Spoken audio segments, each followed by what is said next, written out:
ومن آياته أن خلق لكم من أنفسكم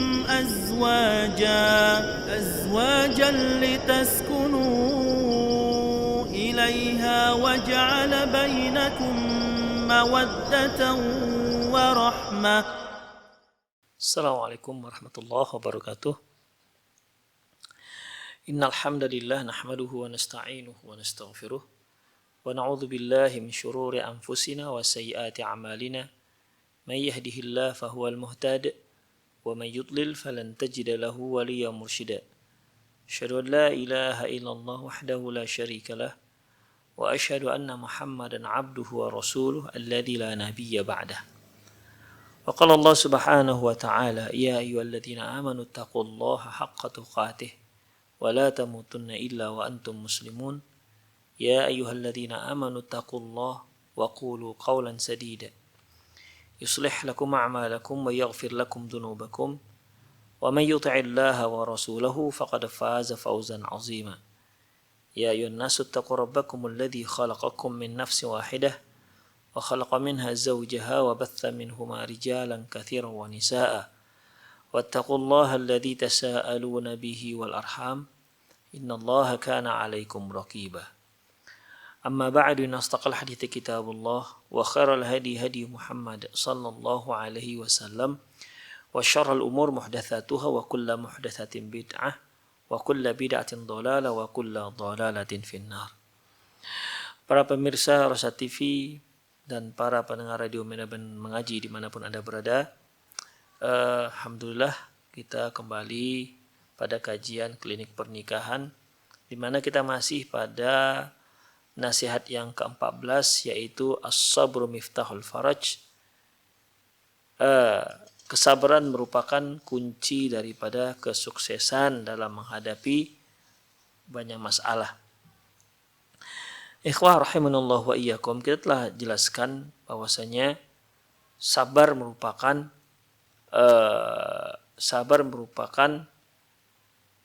inti daripada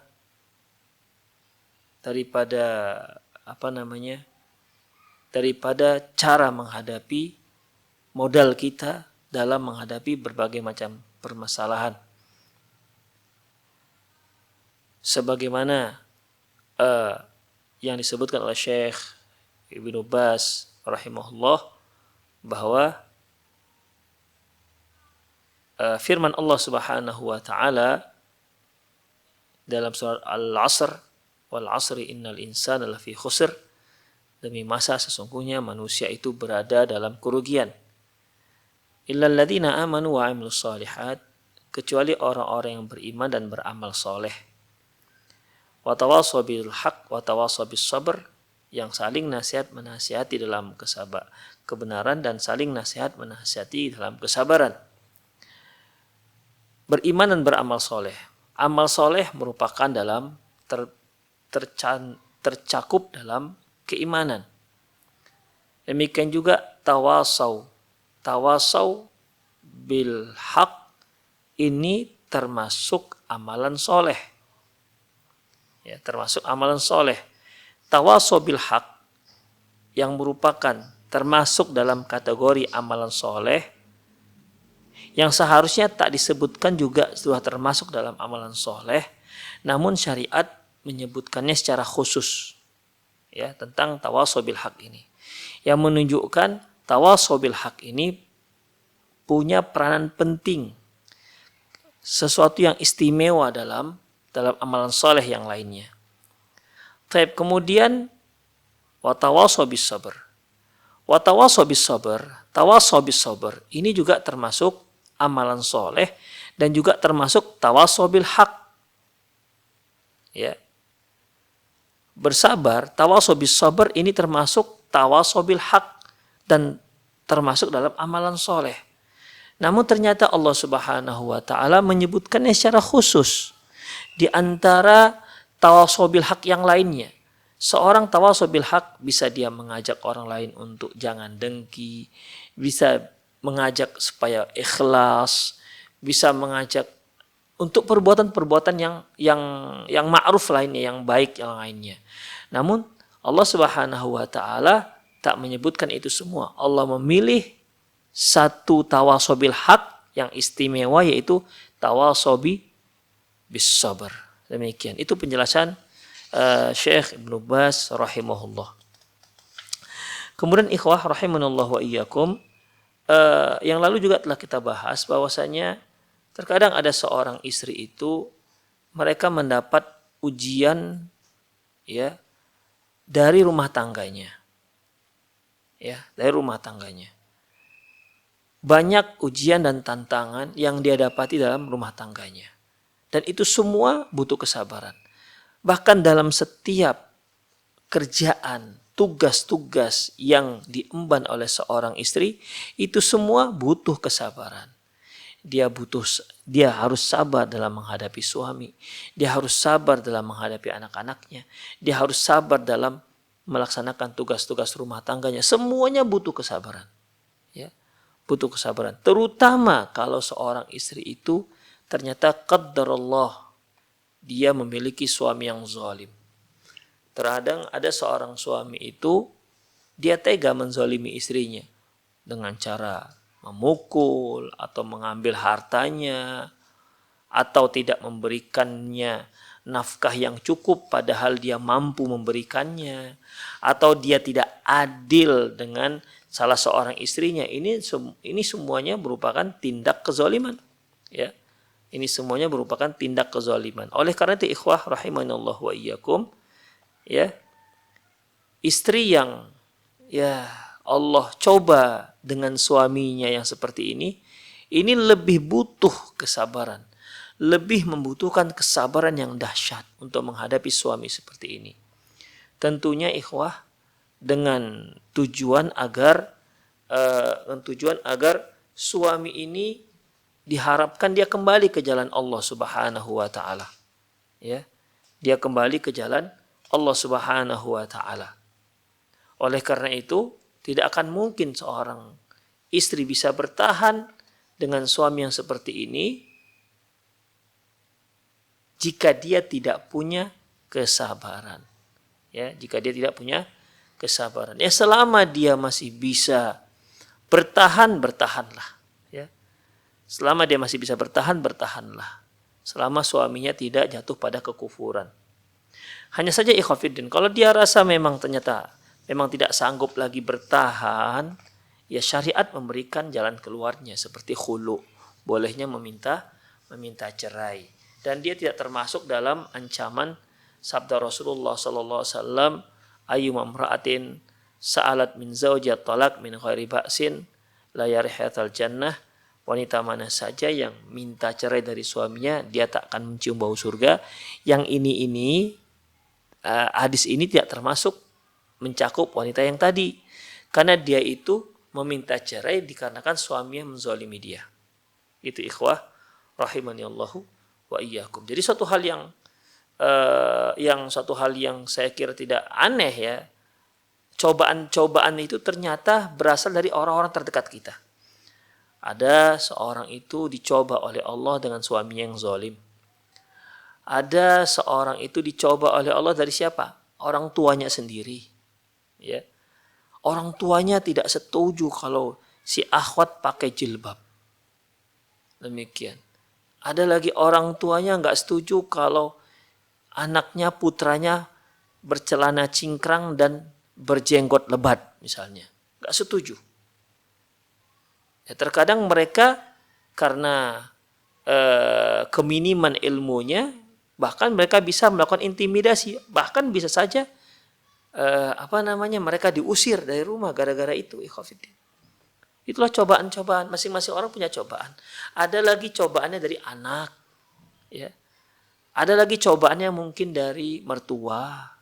Demikian. Kalau dengan suami, masya Allah, mereka tenang, dia bisa tenang dengan suaminya, saling sayang menyayangi, saling mencintai, ada sakinah dan mawaddah di sana. Anaknya juga masya Allah, tapi ternyata tak cocok dengan mertua. Bisa seperti itu. Ya. Jadi masing-masing orang punya cobaan-cobaan. Dan cobaan itu terkadang dari orang-orang yang terdekat kita. Demikian ikhwah rahimani Allah wa iyyakum. Kalau kita lihat ikhwah, para rasul-rasul terdahulu juga seperti itu dapat cobaannya. Ada yang dapat cobaan dari ayahnya seperti Nabi Ibrahim. Ayahnya Azar. Ayahnya bernama Azar. Waktu itu Nabi Ibrahim mengajak kaumnya untuk mentauhidkan Allah, untuk tidak menyembah kecuali hanya kepada Allah Subhanahu wa taala. Nabi Ibrahim alaihissalam menghadapi beberapa kaum yang memiliki beberapa tuhan. Ada yang menyembah berhala, ada yang menyembah bintang, ada yang menyembah bulan, ada yang menyembah matahari, ada juga yang menyembah malaikat dan lain-lainnya. Ya, ada yang menyembah rajanya, Namrud. Itulah yang mereka lakukan. Dan Nabi Ibrahim ingin agar mereka tinggalkan semua tuhan-tuhan yang tak layak untuk disembah itu. Nabi Ibrahim ingin agar mereka tuh hanya menyembah Allah Subhanahu wa taala. Tapi ternyata orang yang pertama menentang beliau ayahnya sendiri. Apa kata ayahnya? Qala araghibun anta an alihati ya Ibrahim. Ibrahim, apakah kamu membenci Tuhan-Tuhanku? La illam tantahi la arjumannaka wahjurni maliya. Kalau engkau tak hentikan dakwahmu ini, la arjumannaka wahjurni maliya, aku akan lempar kamu, aku akan rajam kamu, wahjurni maliya, atau engkau pergi dari sini, angkat kaki dari sini. Demikian ikhwah rahimani Allahu wa iyyakum. Itu Nabi Ibrahim alaihissalam. Ya, tantangan yang pertama malah dari ayahandanya sendiri. Nabi Nuh misalnya. Ya, cobaannya dari siapa? Dari anaknya. Ya, anaknya tidak mau ikut ayahnya. Allahu Akbar. Itulah hidayah itu hanya dari Allah Subhanahu wa taala. Innaka la tahdi man ahbabta walakinnallaha yahdi man yasha. Sungguhnya engkau tidak bisa memberi hidayah kepada orang-orang yang engkau cintai, tapi hanya Allah yang bisa memberi hidayah kepada orang yang Allah inginkan. Ya. Para nabi-nabi ini bukan enggak sayang dengan anak-anaknya, tapi ya hidayah dari Allah Subhanahu wa taala. Bukan berarti mereka melalaikan anak-anaknya. Mereka sibuk berdakwah ke tengah masyarakat sementara anak enggak pedulikan, enggak begitu. Ya. Nabi Nuh jelas dalam surat Nuh disebutkan bahwasanya Rabbi inni da'autu qaumi laila wa nahara falam yaziduhum du'ai illa firara. Ya Tuhanku, ya Allah, aku telah berdakwah mengajak kaumku laila wa nahara, siang dan malam hari. Jadi bukan siang aja, malam juga ikhwah. Falam yaziduhum du'ai illa firara. Namun sayangnya tidak menambah kecuali mereka semakin lari.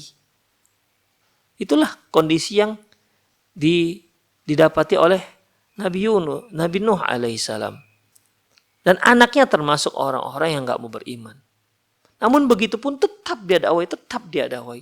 Bahkan ketika Nabi Nuh alaihissalam sudah berada di atas kapal bersama orang-orang mukmin lainnya, si anak itu sedang berenang-renang, ya, menghindar dari kebanjiran, dari banjir bandang lah kita katakan, ya, yang sudah naik airnya. Kita katakan sudah naik airnya, buktinya kapal sudah jalan, sudah ngapung. Nabi Nuh tetap mengajak anaknya. Bahkan panggilan dengan panggilan yang lembut. Ya bunayyar kam ma'ana wala takum ma'al kafirin. Wahai ananda, ayo ikut bersama bapak, bersama kami. Wala takum ma'al kafirin. Janganlah kamu termasuk orang-orang yang kafir. Tapi ternyata anak tak mau. Qala sa'awi ila jabali ya'simuni minal ma', katanya. Aku akan pergi lari ke puncak gunung yang bisa menyelamatkan aku dari air, kata si anak. Nabi Nuh alaihissalam bicara dengan wahyu. Nabi Nuh telah mengatakan bahwa ini enggak ada yang selamat. Qala la asimal yaum min amrillah. Hari ini tidak ada seorang pun yang selamat kecuali orang-orang yang dirahmati oleh Allah Subhanahu wa taala. Itu dia. Itu wahyu Allah. Nabi Nuh alaihissalam sangat yakin pasti akan terjadi seperti itu. Pasti semua akan tenggelam. Tidak ada yang tersisa. Ya. Tidak ada yang tersisa, ikhwah. Tapi si anak menjawab dengan akal dia. Dia melihat, nggak akan mungkin lah gunung setinggi ini bisa tenggelam. Kalau misalnya ada orang yang mengatakan, ini Medan akan tenggelam. Bahkan gunung Sibayak dan Sinabung akan tenggelam. Nggak akan ada orang yang mempercayainya. Sinabung yang begitu tinggi tenggelam. Nah, demikian. Ya. Nah, Nabi Nuh bicara dengan wahyu, tapi si anak bicara dengan akalnya. Itulah ikhwafiddin. Makanya ketika kita bicara wahyu, tidak boleh kita tolak dengan akal. Ya, tidak boleh kita tolak dengan akal. Dan ini akan bermasalah. Demikian ikhwah rahimani Allahu wa iyyakum. Demikian. Dan ini kan memang sudah manhajnya iblis. Ya, manhajnya iblis. Coba kita lihat ketika Allah Subhanahu wa taala menyuruh para malaikat dan termasuk juga iblis di situ supaya sujud kepada Adam. Kan ditolak dengan akal. Apa kata si? Ditolak dengan akal oleh si iblis. Semua sujud kecuali iblis. Fasajadu illa iblis. Semua sujud kecuali iblis. Apa alasan iblis kenapa dia tidak mau? Kenapa dia tidak mau sujud? Padahal ini perintah Allah. Dengan akal dia. Dia mengira bahwasanya ini perintah Allah nggak layak untuk ditaati. Apa katanya? Ana khairum minhu khalaqtani min nar wa khalaqtahu min tin. Aku lebih baik daripada si Adam. Engkau ciptakan aku dari api, engkau ciptakan si Adam dari tanah. Itu dia wahyu ditolak dengan akal. Jadi kalau ada wahyu yang orang tolak dengan akal, maka itu merupakan manhajnya iblis. Iblislah yang pertama melakukannya. Diikuti dengan orang-orang kafir setelahnya. Di antaranya adalah anaknya Nabi Nuh sendiri. Demikian ikhwah rahimani Allahu wa iyyakum. Cobaan dari anak. Ya, mungkin di antara kita sering dicoba dengan anak. Ya, sering dicoba dengan anak. Dengan berbagai macam karakter dan tingkah si anak. Kemudian ikhwah rahimani Allahu wa iyyakum. Seperti terkadang cobaan itu bahkan dari suami sendiri. Seperti apa? Seperti Asia, istri Fir'aun. Ya, istri Fir'aun. Dia seorang yang beriman kepada Allah, seorang muslimah, beriman kepada Allah dan Rasulnya. Tapi ternyata suaminya malah seorang yang mengaku dia yang cocok, dia yang berhak untuk disembah. Sampai Asia berdoa dan doanya diabadikan Allah Subhanahu wa taala dalam Al-Qur'an surat Tahrim. Doanya Rabbi binili indaka baitan fil jannah. Ya Allah, bangunkanlah untukku satu rumah di surga. Wa najjini min fir'auna wa amalih. Jauhkan aku, selamatkan aku dari Fir'aun dan tingkah lakunya. Wa najjini minal qaumidz zalimin, dan selamatkan aku dari orang-orang yang zalim. Itu doanya. Allah sebutkan, insyaallah. Ya, berhasil dia, di mana dia tidak berhasil ditarik oleh Fir'aun kembali menjadi kufur. Dia bertahan sampai dia mati, sampai kematian merenggut dirinya. Namun keimanan tak tercabut dari dadanya. Dia menjadi seorang wanita yang istimewa.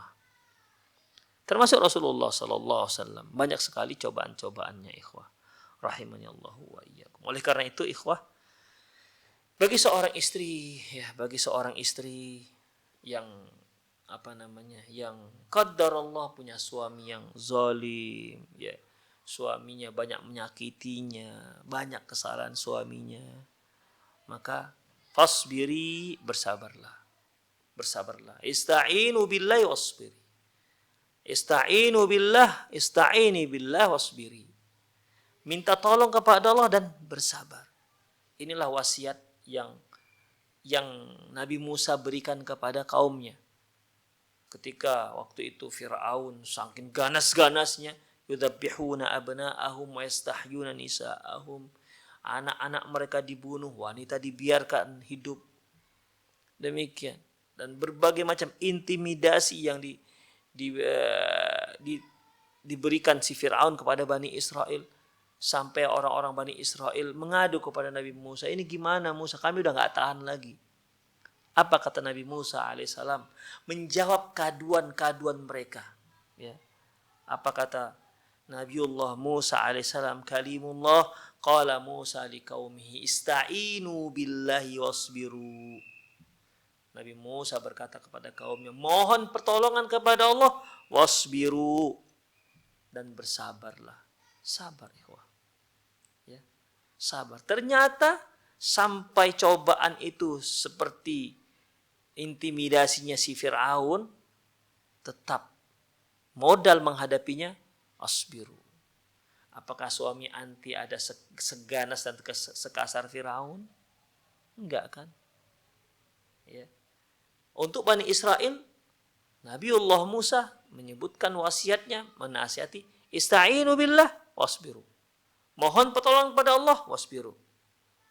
Ketahuilah, cobaan yang sedang anti terima, yang sedang mendera anti terkait dengan suami yang banyak melakukan kesalahan.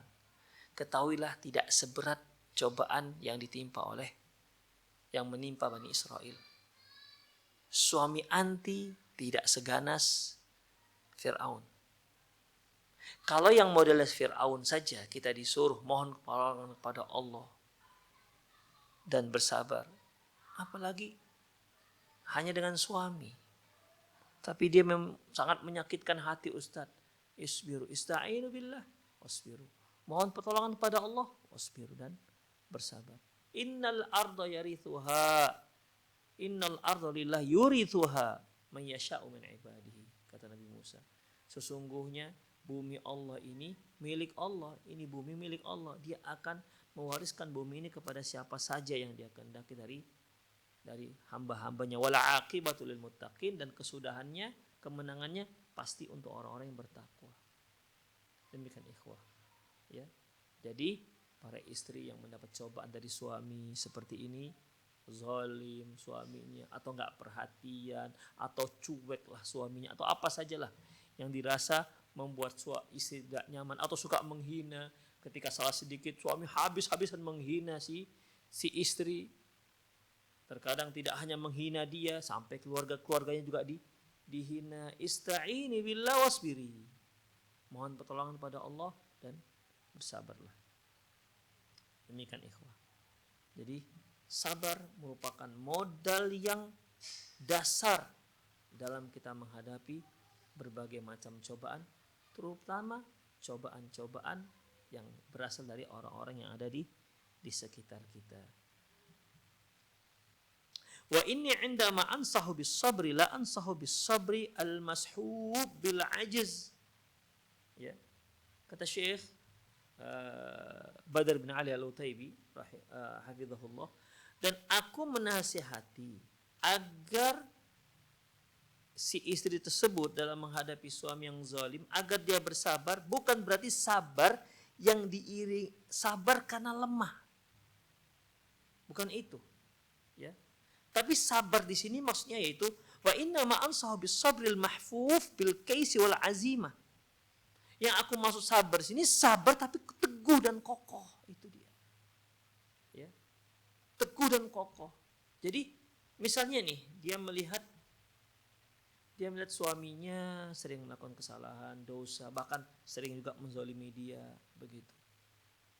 Dia tegar dan kokoh, sabar dan kokoh, terus menasihati suaminya. Demikian.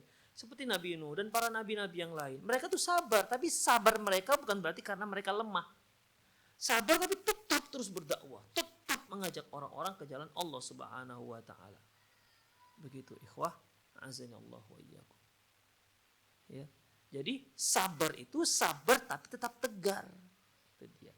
Sabar dan tetap tegar di atas yang hak. Sabar dan tetap tegar dalam mengajak sang suami agar dia kembali ke jalan Allah Subhanahu wa taala. Jadi bukan sabar karena lemah. Ya, ada ikhwah orang sabar karena lemah. Saya berikan contoh ikhwah dalam hadis yang diriwayatkan oleh diriwayatkan oleh Imam Abi Daud dan Imam Tirmidzi dari Mu'adz bin Anas, bukan Mu'adz bin Jabal ya. Dari Mu'adz bin Anas, anna Nabiy sallallahu alaihi wasallam qala man kadhimal ghaid, barang siapa yang menahan amarahnya yang sudah menyala-nyala, wa huwa qadirun ayyan fadhu, sementara sebenarnya dia mampu untuk melampiaskan marahnya itu. Misalnya seorang ayah marah luar biasa, ini sudah menyala-nyala marahnya dikarenakan istrinya yang bertingkah, misalnya dikarenakan perbuatan istrinya, dia bisa pukul tuh istrinya, dia bisa ceraikan, dia bisa usir dari rumah, tapi tidak dia lakukan. Dia mampu melampiaskan amarahnya itu, tapi dia tahan. wa huwa qadirun ayyanfadhahu. Dia mampu untuk menahannya. Ini sabar yang kuat. Ya. Sabar, tapi sabar diiringi kekuatan. Seorang ayah misalnya melihat anaknya ya melakukan sesuatu yang membangkitkan amarahnya. Dia bisa pukul tuh anak. Dia bisa usir ini anak. Ya. Tapi dia tidak lakukan itu. Sabar. Nah, ini namanya sabar as-sabru al-mahfuf bil kaisi wal azimah. Sabar tapi sabar tegar. Diiring dengan kekokohan, ketegaran. Ini yang dimaksud seorang istri yang sabar dalam menghadapi sang suami yang zalim tersebut. Ya, sabda Rasulullah tadi, man qadimal ghaid wa huwa qadirun ayyanfadhahu. Barang siapa yang mampu menahan amarahnya, ghaid itu sudah menyala-nyala. Wa huwa qadirun ayyanfadhahu. Sementara dia mampu untuk melampiaskan amarahnya itu.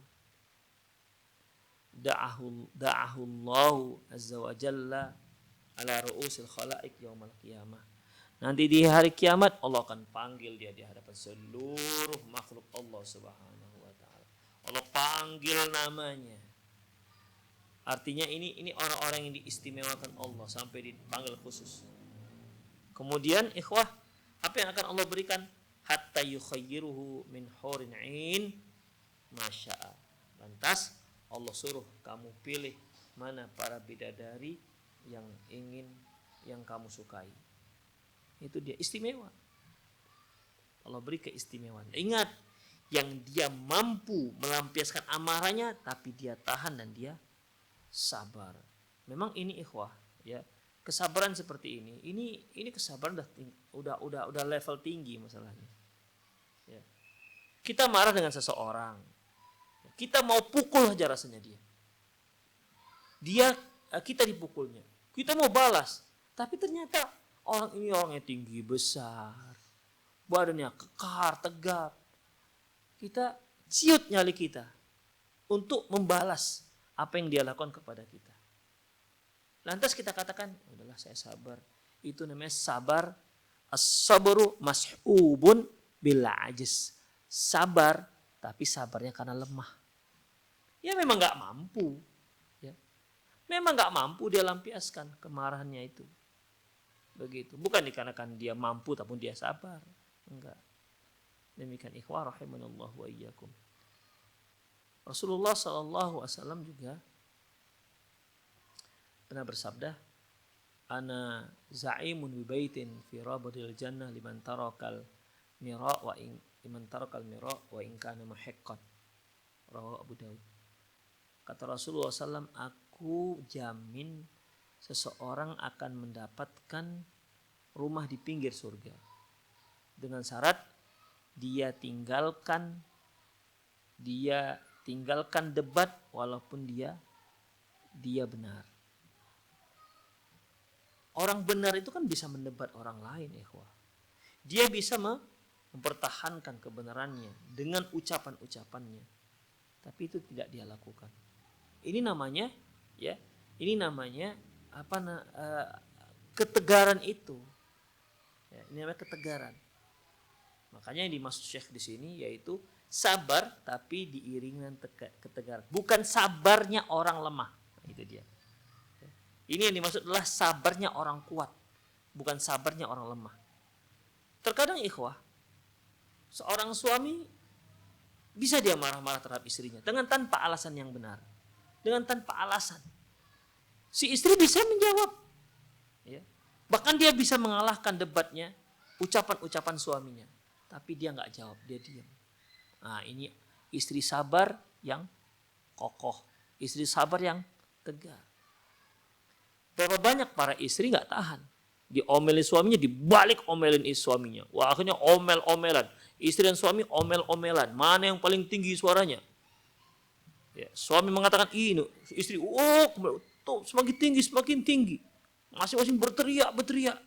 Saling caci, saling maki, siapa yang paling menang? Itulah akhirnya omel-omelan, caci-cacian, maki-makian. Dalam masalah ini ikhwah, dia gak sabar berarti. Ya, dia gak sabar. Ada seorang istri itu, dia memang nggak bisa menjawab begitu. Akhirnya dia nggak bisa menjawab. Itu dia. Ya. Ini namanya sabar al-ajiz, sabar tapi lemah. Mengapa terjadi pertengkaran antara suami istri? Karena si istri merasa bisa menjawab. Itulah dia. Karena si istri bisa menjawab apa yang dikatakan oleh suami. Akhirnya terjadi pertengkaran. Coba si istri nggak ngelawan. Coba kalau si istri tidak menjawab apa yang dikatakan si suami. Nggak akan ada terjadi pertengkaran. Tidak menjawab ini ada dua. Pertama memang nggak bisa menjawab. Ya, nggak bisa menjawab. Yang kedua bisa, tapi dia sabar. Sabar yang dimaksud Syekh adalah sabar yang kedua. Bisa menjawab, tapi dia sabar. Tidak menjawab apa yang dikatakan sang suami tersebut. Demikian ikhwah. Ya, jadi ansahu bis sabril mahfu bil kaisi wal azm wal jid ala al islah wa muthabaratun ala wal muthabaratu ala tashih. Yaitu kesabaran yang diiringi dengan ketegaran dan keteguhan, kesungguhan untuk memperbaiki.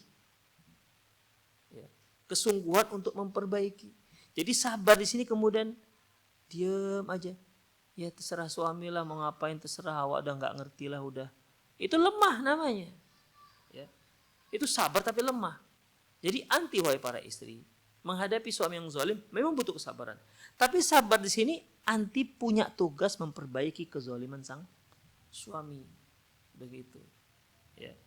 Memperbaiki, mengajak sang suami agar dia kembali kepada kebenaran. Kama kanal anbiya yasbiruna ala adha aqwamihim min janibin wa yuballighuna ma anzalallahu ta'ala min janibin akhar. Sebagaimana para nabi, ya, mereka sabar atas cacian, makian, intimidasi kaumnya terhadap diri mereka. Namun begitu pun mereka tetap menyampaikan wahyu Allah kepada mereka. Jadi mereka sabar menahan diri, sabar bertahan dari intimidasi, namun akhirnya nggak berdakwah lagi. Itu nggak sabar namanya, ikhwah. Ya. Itu namanya nggak sabar. Misalnya nih kita sedang berdakwah nih, diancamlah kita. Diancam. Kamu kalau tak berdakwah nanti hati-hati, nyawamu terancam. Kita kan ketika diancam, mulai jantung kita mulai berdebar, gitu kan? Jadi bagaimana? Udah sabar, ya sabar, nggak usah dilawan. Oh, kamu mau ngancam saya? Kamu maunya bagaimana? Mau kita selesaikan secara jantan? Mau di lapangan mana? Enggak begitu kan cara menghadapinya. Ya udahlah, kita mampu menghadapi dia, ikhwah. Terkadang begitu, perlu kita seperti itu. Kita diancam orang, kita mampu mengancam balik, kan nggak mampu. Tapi kita pikir ini dakwah. Ya, kebrutalan tidak perlu dihadapi dengan kebrutalan. Kita sabar. Itu namanya sabar yang teguh, sabar yang tegar. Kemudian ketika kita diancam supaya kita menghentikan dakwah, kita tidak balik mengancam, kita sabar saja. Tapi dakwah jalan terus, gitu. Ya. Dakwah jalan terus. Jangan berhenti sampai di situ. Itu namanya sabar dan ya, sabar dengan keteguhan dan ketegaran. Fahada Ibrahim alaihissalam yukarriru ala abihi bi ahsani khitabin wa ajmalil laqab. Ya abati khamsa marrat. Perhatikan Nabi Ibrahim alaihissalam, ya, di mana dia berbicara dengan ayahandanya, mengajak ayahandanya supaya mentauhidkan Allah, tidak menyembah kecuali hanya Allah, dengan panggilan, dengan ucapan yang terbaik, bi ajmalil alqab, dengan panggilan yang terbaik, yaitu ya abati. Ya abati. Ikhwah, abati itu ikhwah, itu panggilan yang paling lembut. Padahal lihat tadi Nabi Ibrahim alaihissalam itu kan diancam ayahnya. La illam tantahi la arjumannaka wahjurni maliya. Ibrahim, kalau kamu tidak berhenti dari dakwah ini, ya, kulempar kau dengan batu sampai mati, Atau silakan angkat kaki dari sini. Ini kan artinya sudah ancaman, ikhwah. Ancaman nyawa. Tapi Ibrahim alaihissalam tetap tegar, sabar. Ya. Padahal kalau berantemlah Ibrahim dengan ayahnya, kira-kira menang siapa? Ya menang anak muda. Demikian. Tapi apakah begitu cara berdakwah? Kan tidak. Jadi kalau kita misalnya sedang berdakwah, kita sedang menegakkan sunnah Rasulullah SAW, diancam ayah kita, jangan kita bolak-balik mengancam ayahnya macam-macam ya. Ayah sudah tua. Kupiting sekali ayah bisa KU. Enggak, jangan begitu. Ya. Kita harus sabar. Walaupun kita tahu kita bisa membalas, bukan nggak bisa. Tapi kita harus sabar. Itu namanya sabar yang kokoh.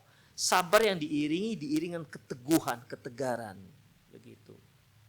Ya. Nabi Ibrahim tidak membalas dengan kekasaran. Tidak membalas dengan ancaman. Tapi ya abadi. Dipanggil ya abadi, ya abadi, ya abadi. Ya, ini disebutkan ikhwah dalam surat Maryam. Allah Subhanahu wa taala menyebutkan, "Adzkur fil kitabi Ibrahim innahu kana siddiqan nabiyya." Ingatlah tentang kisah Nabi Ibrahim. Yang dalam kitab, innahu kana siddiqan nabiyya. Sungguhnya dia seorang yang siddiq, benar, jujur dan nabi. Idz qala li abihi, ketika dia berkata kepada ayahnya, "Ya abati, ya abati lima ta'budu ma la yasma'u wa la yubsiru wa la yughni anka syai'a." Wahai ayahanda, kenapalah Anda itu menyembah sesuatu yang tidak bisa mendengar, tidak bisa melihat, dan juga tidak ada manfaat sama sekali untukmu. Kenapa yang begini yang disembah? Ya abati inni qad ja'ani minal ilmi ma lam ya'tik fattabi'ni ahdika siratan sawiyya. Wahai ayahanda, aku ada ilmu ini. Ya. Aku ada ilmu, ada wahyu ya, yang kamu tidak ada. Fattabi'ni, ikutilah wahyu ini.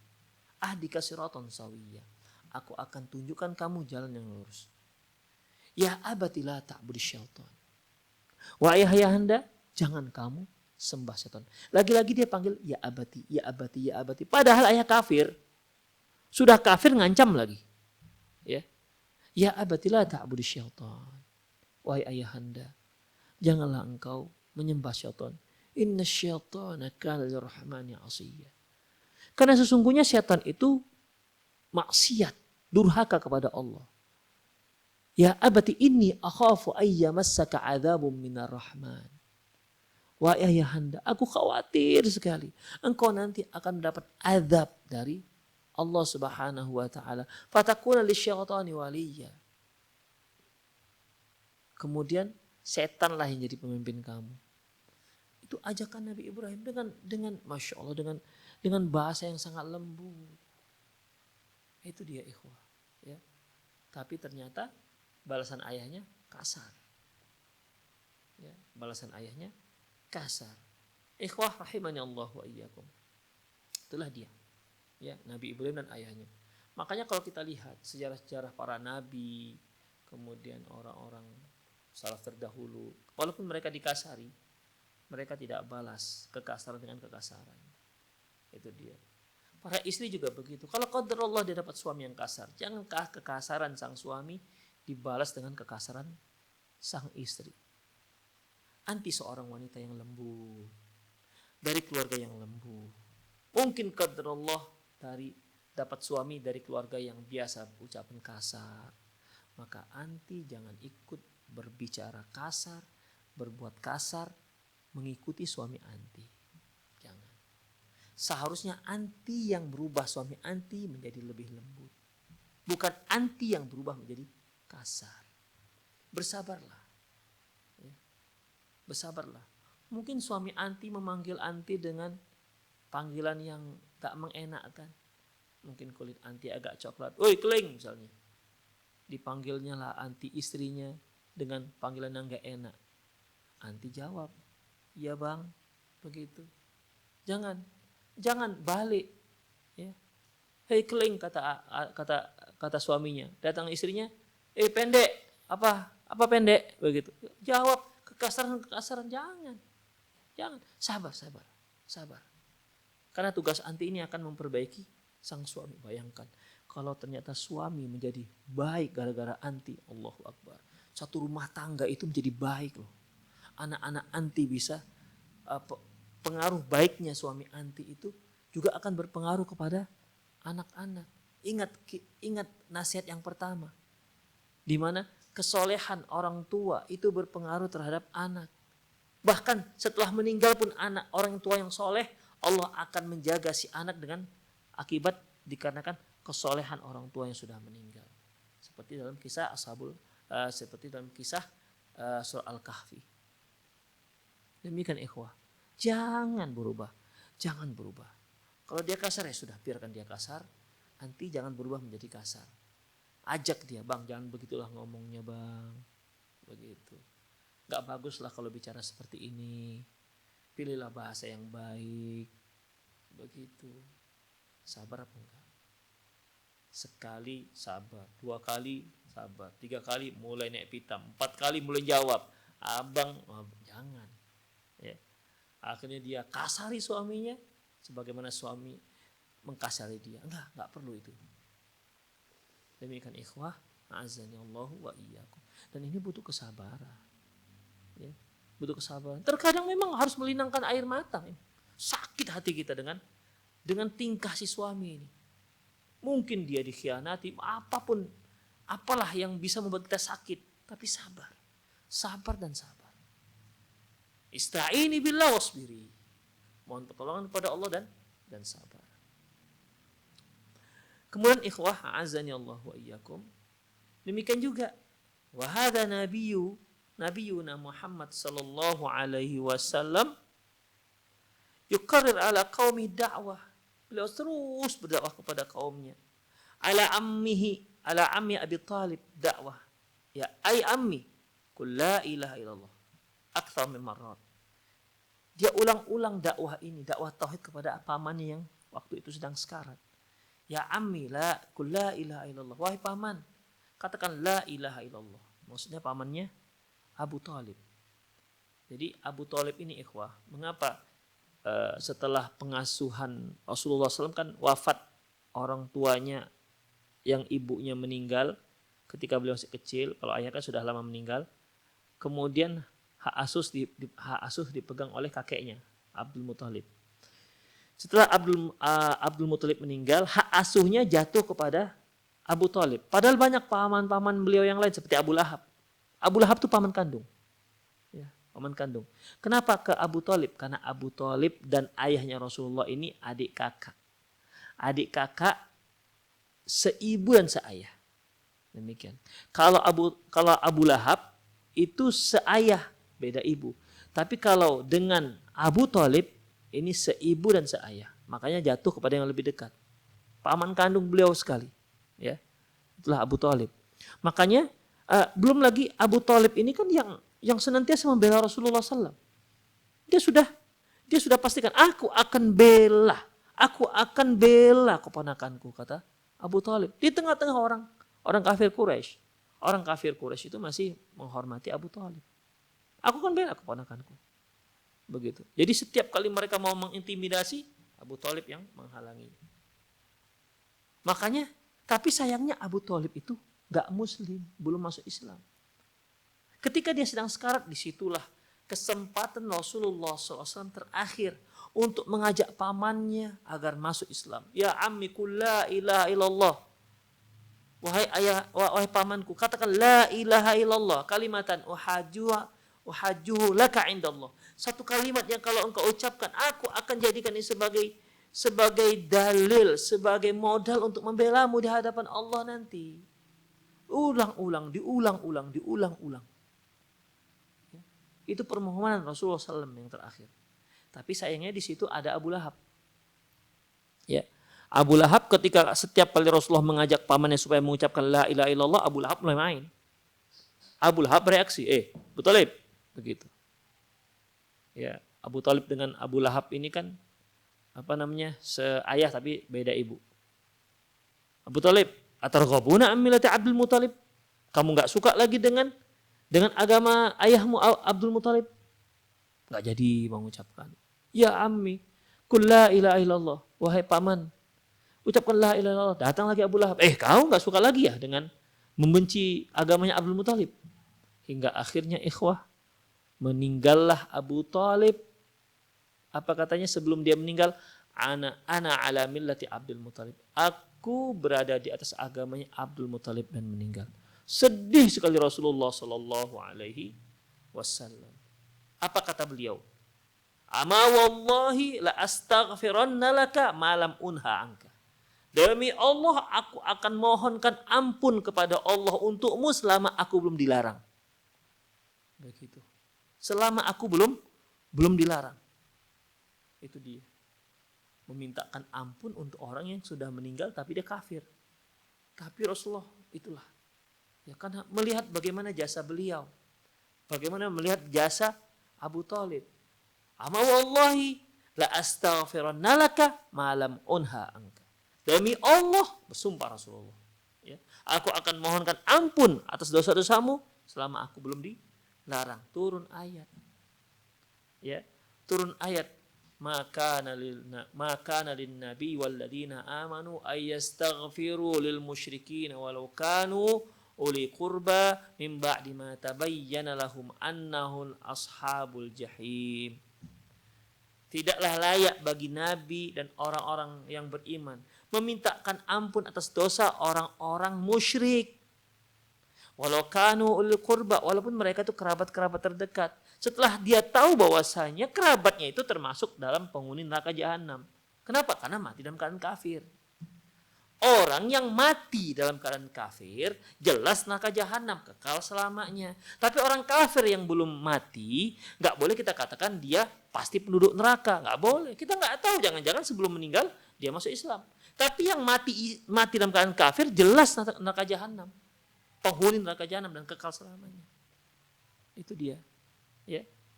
Kemudian turun lagi ayat. Innaka la tahdi man ahbabta walakinnallaha yahdi man yasha. Sungguhnya engkau tidak bisa memberi hidayah kepada siapa yang kau cintai, tapi Allah lah yang memberi hidayah kepada siapa saja yang Allah kehendaki. Demikian. Jadi ini sejarah ini bukan sekedar kita hanya kagum, wah masya Allah, enggak. Tapi kita ingin praktekkan dalam kehidupan kita. Kesabaran itu ingin kita praktekkan dalam kehidupan kita ketika kita menghadapi berbagai cobaan dari Allah Subhanahu wa taala. Demikian juga ikhwah ketika Rasulullah SAW wal gulamil yahud ya fulan qul la ilaha illallah aktsal marrat. Demikian juga Rasulullah ya berdakwah kepada orang pembantu dia. Ya ada pembantu remaja, pembantu Rasulullah, dia agama Yahudi. Waktu itu dia sakit. Rasulullah datang ke rumahnya. Kemudian Rasulullah mengajak, ya gulam, qul la ilaha illallah. Hei anak, ucapkan la ilaha illallah. Si anak fanadhara ila abihi. Dia pun lihat ke arah ayahnya. Artinya memberi isyarat, gimana ya? Gitulah kira-kira. Tapi memberi isyarat karena dia kan sedang sakit. Kata ayahnya, ati Abul Qasim, udah kamu taati aja Abul Qasim. Lantas dia pun faqala la ilaha illallah wa aslama. Dia pun mengatakan la ilaha illallah dan masuk Islam. Famata. Setelah itu meninggal dia. Faqala Rasulullah sallam sallu ala sahibikum. Rasulullah katakan, kalian salatkan saudara kalian ini. Padahal dia belum sholat. Belum sempat sholat. Belum sempat yang lain-lainnya. Begitu mengucapkan la ilaha illallah, meninggal. Begitu bersyahadat, meninggal dia. Alhamdulillahilladzi anqadhahu minan nar, kata Rasulullah. Segala puji bagi Allah yang telah membebaskan dia dari ancaman neraka. Itulah Rasulullah sallallahu alaihi wasallam. Kullu dzalika min al-hirsi ala hidayatihi. Itu semua apa? Karena ketangguhan, karena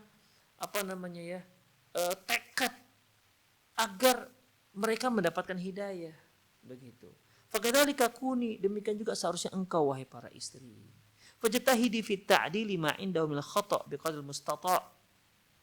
Maka berupayalah semampumu untuk meluruskan kesalahan-kesalahan suamimu, semampumu, biwasailin iddatin sabaqa dzikru ba'daha, dengan cara yang sudah kita bahas sebelumnya. Wala tamalli wala ta'jizi, janganlah kamu sampai lemah, janganlah kamu sampai bosan dan lemah. Demikian ikhwah, azza Allah wa iyyakum. Jadi dalam masalah ini memang apapun ceritanya memang kita butuh kesabaran untuk menghadapi ini semua. Tidak hanya istri sebenarnya, Suami juga seperti itu. Tapi masalahnya kalau istri ini kan di bawah suami. Jadi dia butuh kesabaran yang lebih dibandingkan suami. Demikian. Jadi yang dimaksud sabar sini sabar, tapi sabarnya orang-orang tegar dan sabarnya orang-orang yang teguh berada di atas kebenaran dan terus mengajak orang agar menjadi benar, agar menjauhi berbagai macam kesalahan-kesalahan. Terus mengajak orang untuk ke jalan Allah Subhanahu wa taala. Demikianlah nasihat yang ke-14 yang disebutkan Syekh Badr bin Ali Al-Utaibi. Semoga apa yang kita bahas hari ini bermanfaat. Aku qouli hadza wa astaghfirullah li wa lakum. Wassalamu muslimin innahu ghafurur rahim. Bagi ikhwah yang bertanya silahkan boleh juga menelpon langsung ke pesan ke nomor yang sudah tertera di layar kaca Anda. Sekali lagi bagi yang ingin telepon juga boleh ya, langsung interaktif boleh, atau melalui chat ataupun chattingan juga boleh melalui pesan ataupun nomor yang sudah tercantum di layar kaca Anda. Demikian, silakan.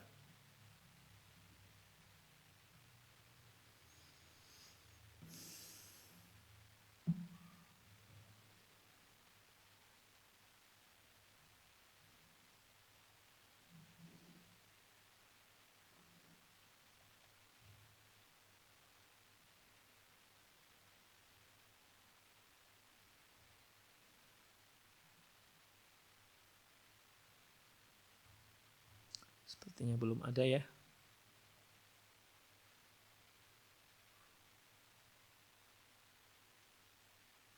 Oke, kita tunggu agak-agak setengah menit lagi.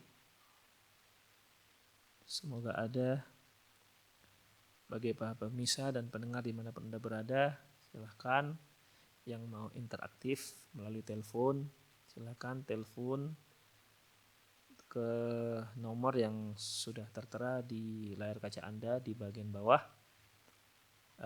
atau juga silakan kirimkan SMS atau chat melalui WA di nomor yang sama, silakan. Atau bagi yang punya pesan kontak yang biasa 0895 6113 2778 juga dibolehkan, karena saya bawa HP-nya.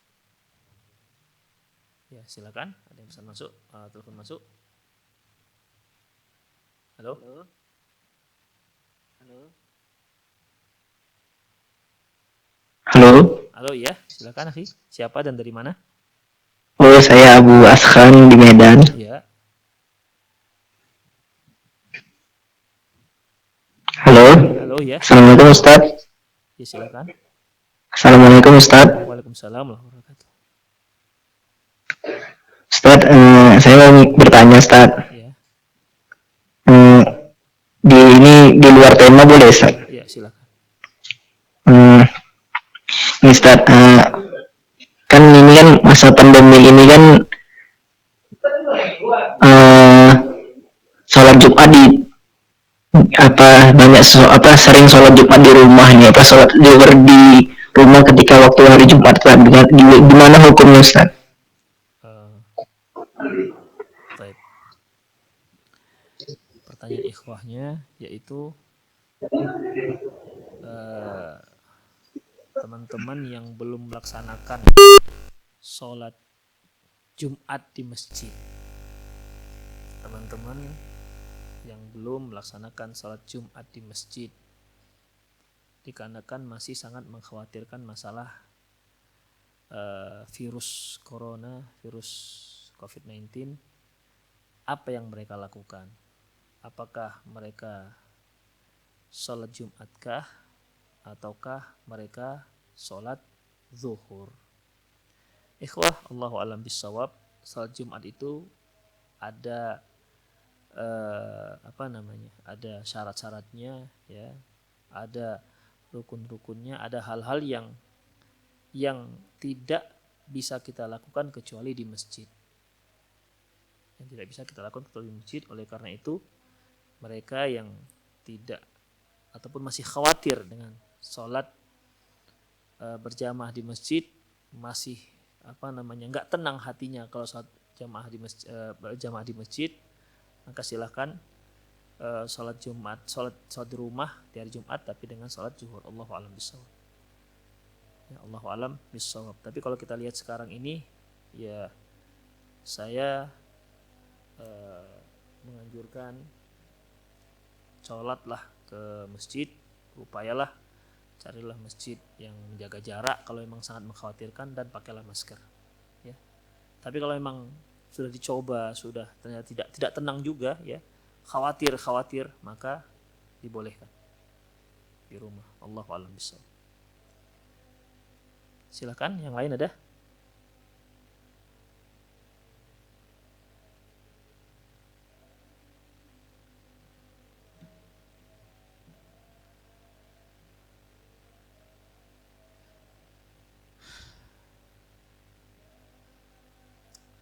Oke lah ikhwah, sepertinya waktu kita sudah habis ya.